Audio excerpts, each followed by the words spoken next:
What's going on, ladies and gentlemen? Welcome back to Force Strategy Gaming. Here we are at game number 2 between Mouse's Hasu and MTW's DIMAGA. Game number 1 was quite a doozy, so I'm looking forward to game number 2. Here we are on Dual Site. That is the name of this map. As you can see, we do have Hasu, our red Protoss player, spawning over here in the left-hand position, and then way over in the far right-hand position is MTW's DIMAGA as the blue Zerg player. So yes, game number 2 here between Hasu and DIMAGA, and game 1, oh my gosh, unbelievable. DIMAGA laying down some very nice muta harass, was just constantly being aggressive and in Hasu's face. Once Hasu had built up enough of a force and felt comfortable pushing out, we saw a very strong counter push from Hasu. Unfortunately though, DIMAGA, while that counter push was taking place, was able to buy himself enough time with some spine crawlers to get up enough broodlords and speedlings to hold back that counterattack.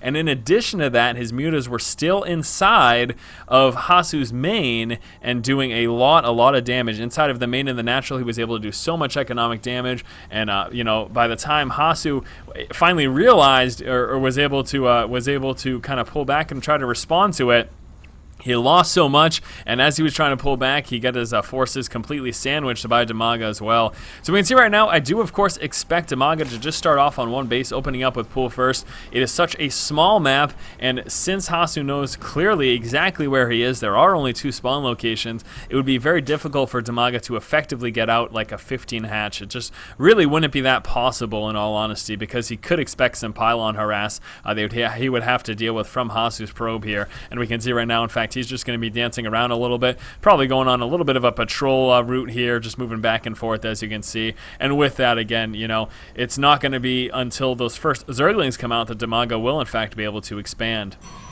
Back over here for Hasu, opening up is looking pretty standard right now. Open up with that 9 pylon, then moving into Gateway and Assimilator. We're going to be seeing that Cybernetics core get placed down right now, and as we can see, he is starting off on one base here, and we'll just be using that Cybernetics core to finish off that wall off. All very standard stuff, and again, as expected, Hasu dropping down that pylon, preventing DIMAGA from getting that expansion as early as he would like, and this is going to force DIMAGA to use these first 4 Zerglings that we can see up there in production to actually move on down, take out that pylon, and he should probably chase with one. And actually, while canceling off the pylon there, Hasu, rather than losing it completely, and he just will be dancing around. This is very nice timing here. Now DIMAGA will be able to get up his expansion a little bit earlier than if he would have had to kill off that pylon, but also Hasu ends up only losing 25 minerals as opposed to 100 if he had let the pylon finish and then just end up losing it anyways.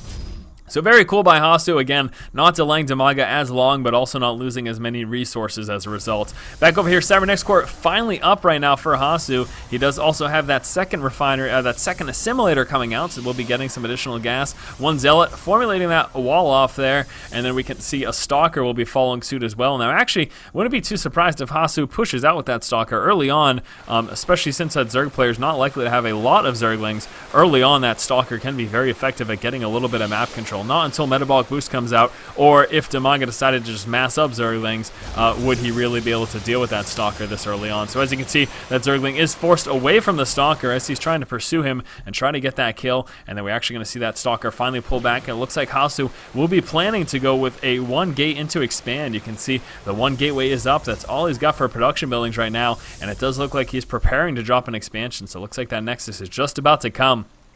And 1 gate expand will be okay right now for Hasu. Really nothing that DIMAGA is going to be able to do about it. He could have attempted some sort of a roach push, but it doesn't look like that's what's going to be happening here. We can see DIMAGA is in fact just kind of working his way up to get a strong economy. You can see, oh, look at that, actually come out with some 8 Zerglings. So he may very well be trying to be a little bit aggressive. Don't expect him to do too much damage with these initial Zerglings, but he could harass a little bit. And I'm assuming obviously that decision came after DIMAGA had scouted out the fact that Hasu was expanding. So you can see DIMAGA's fully aware of that expo, and with these 8 Zerglings, he's going to be able to maintain map control, and he can try to pick off at this expansion over here. Now we're going to expect the bulk of the units to try to sit over here for most of the time, and this is going to allow those speedlings to just do a little bit of damage. He's not going to be able to take out this expansion, but he should be able to do a little bit of damage to it at the very least.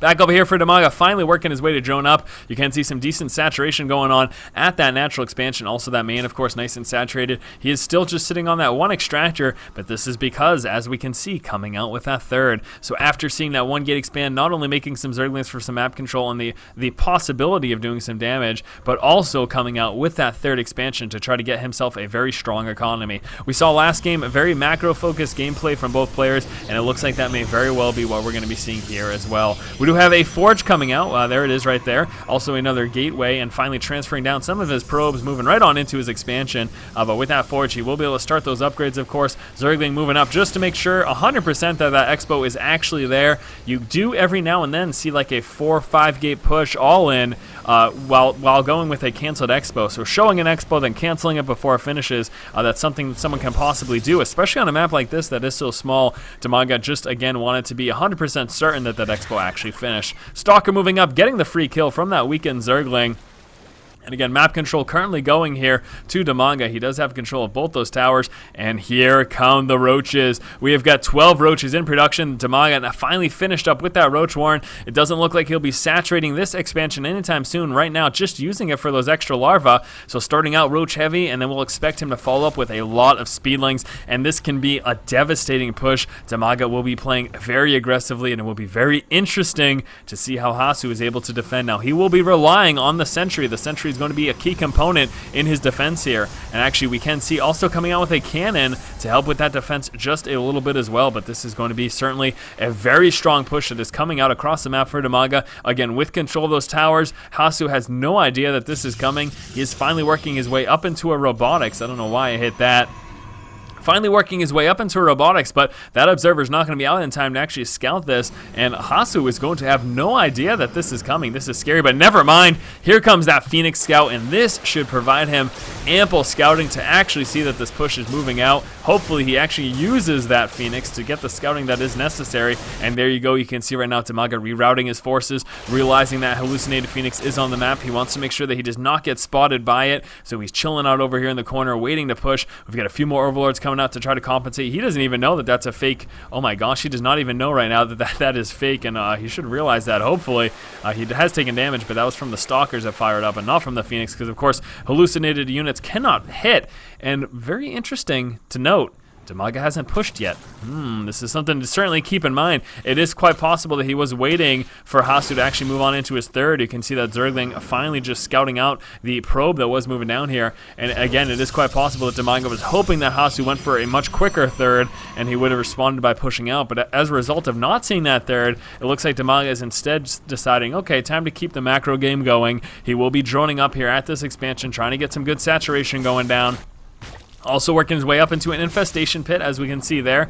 Continuing up that drone up, he's got the level 1 missile attack upgrades coming out. Speed upgrade as well for those roaches. And here is Hasu right now moving down into that third expansion, and at the same time getting some immortals there out of that robotics facility to try to deal with any possible roaches that may be moving out. There is a hallucinated Phoenix over there. He has finally scouted out that expansion, so he doesn't know it's there right now. However, that Phoenix actually dissipating before you get to see the bulk of DIMAGA's army. So again, both players, just a macro game right now. I was really expecting that push there from DIMAGA, but it didn't end up coming as early as I had really hoped. I really wanted DIMAGA to push out with a strong aggression, just to add a little bit of excitement to the early stages of the game. But again, obviously DIMAGA decided, really wasn't worth it, wasn't the best timing to actually try to go ahead and do that.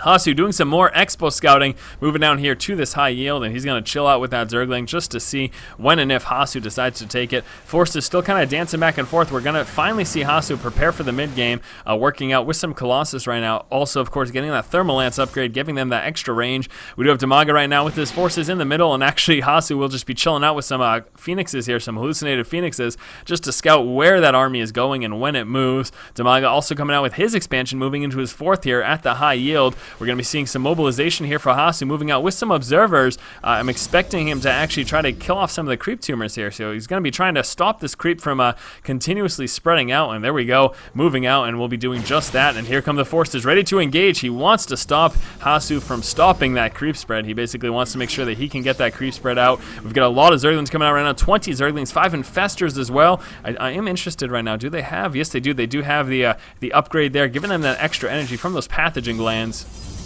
Hasu moving out for some map control, and here we go. It is time to kill some creep, he says. Moving out across the map. Thermal Lance almost finished. Another Colossus coming out, and actually, no, finally pulling back. So neither player deciding to engage so far in this game. Again, it's just been a very macro-focused game from both. They just really want to work up their economy, get nice upgrades, and maybe just wait for that big engagement that's going to come in the mid to late stages of the game.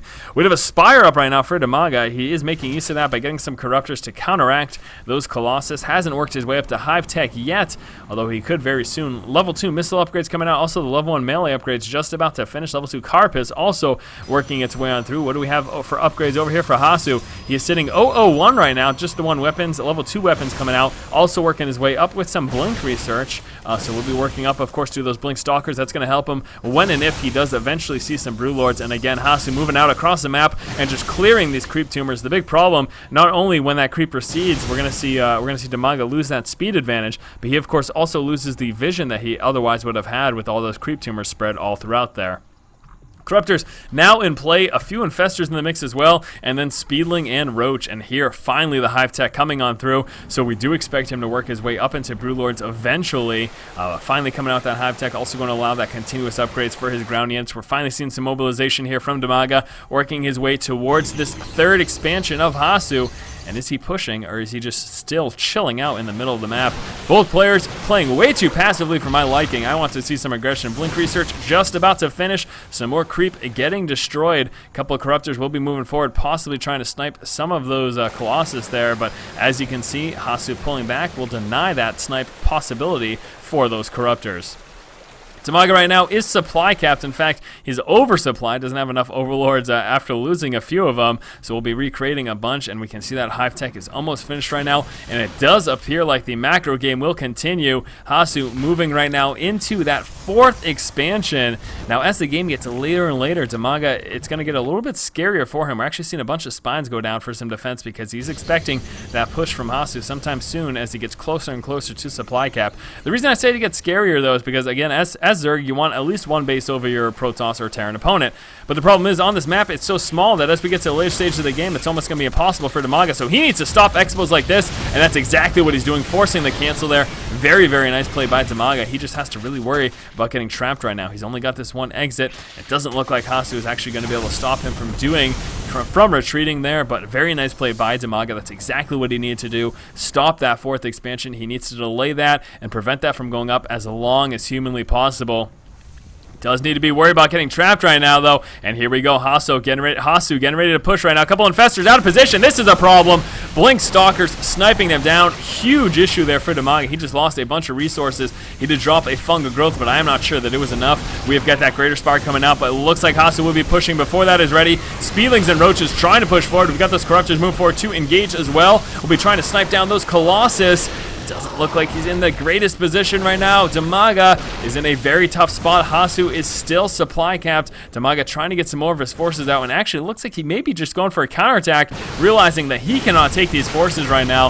He is pushing out and just attempting to go for that base trade, and here we go. Hasu right now moving on up into that natural expansion. He will be sniping the Greater Spire in the Infestation Pit. This is not looking good for DIMAGA. DIMAGA will be moving down into this expo, forcing the cancel, and then possibly moving on into that 3rd as well, but he just does not have the forces to deal with this. In all honesty, losing those Infestors was absolutely devastating.